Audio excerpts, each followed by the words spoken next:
Hello Tonic Nation, Lindsay here, the owner-operator of Tonic Nail Polish, a small handmade nail polish company operating out of Iowa. This is the second video that I am attempting to make here on YouTube, and I am making this one in reply to the first video that I posted. We were overwhelmingly asked one question in our last video, and that was to see the actual process of mixing a batch of polish. So not just me holding the cup up to the screen every once in a while to show what I'm doing, but an actual view of the camera facing the process of making a batch. So that's what I'm going to do here today. I have a batch here already mostly measured out and ready to go. I'm going to be making a half batch of our color Siren Song, which is a matte green color with a very strong pink shift to it. I've already measured out my pigments in these little Dixie cups, so those are ready to pour in. Instead of doing a power mix, I'm going to show mixing it a little bit with just a spatula, so you can kind of see how it transforms as the pigments get mixed in. So here we go. In front of me I have my setup for mixing a batch of nail polish. I have my gram scale down here. You can see it's covered in old dried nail polish. Here's the screen that will tell me measurements up to the nearest 1/10 of a gram. So that's what I'm going to be looking at while I'm mixing this batch. My fresh paint mixing cup goes right here in the bowl. I have base, I have liquid dye, I have two kinds of powder pigments, my silicone mixing spatula. I also have my silicone mat right here. It's easy to clean. You can peel nail polish off of it. It can be cleaned off with nail polish remover, and it can be wiped down with disinfectant wipes when that's all done to keep these clean. It also just provides a nice backdrop for my video here, as you can see. I have a little bit of one of my pigment powders that dropped onto my mat here, so you can see how pretty that is. It looks like a white powder, but it actually has a pink color to it. So I'm gonna start by pouring in my matte base. And I'm going to pour the full amount in. I'm using a larger mixing cup than I normally would for a batch this size, just because I thought it would be easier to watch the process. So I'm going to pour all of my matte base in at once.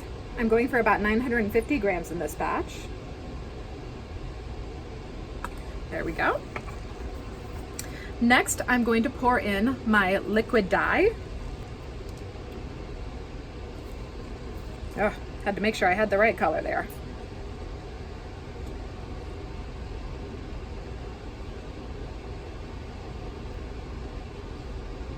Matte mixing base tends to have pretty good suspension properties. I have not had any issues with pigments sinking to the bottom of my matte base so far, so that's pretty nice. I can use just one kind of base and I don't have to mix it with other kinds of base to get the best matte effect on your nail. I'm now going to pour in my two powder pigments here that were pre-measured. I usually just measure right into the mixing bowl, but today I thought I would measure ahead of time just to make the video a little bit quicker. So there's one and two. Silicone spatula. I'm going to start mixing this up so you guys can see how that transforms.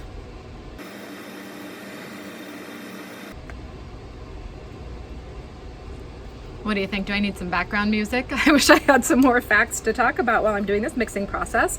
You can see a lot of clumps in here. This is why I always use a power mixer of some sort, either my stand milkshake mixer or a paint mixing attachment on a Ryobi power drill.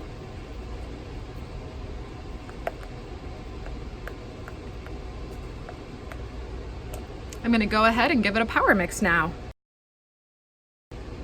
Here is my batch.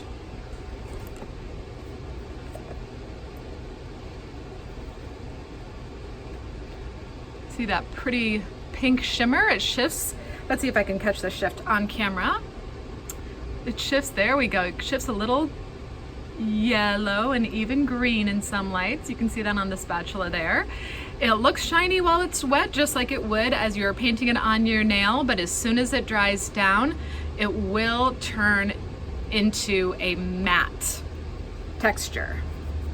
Now, I think that matte polishes, or at least my matte polish, tends to dry a little more quickly than my shiny polish. So I'm gonna get this loaded into its holding container very quickly here, but I just wanted to show how pretty this is. So if you actually wanted to wear it so that it looks like this, all you have to do is put a coat of our shiny top coat on top, and then you get this effect. It's a 2-in-1. It can be matte, it can be shiny. It's gorgeous both ways.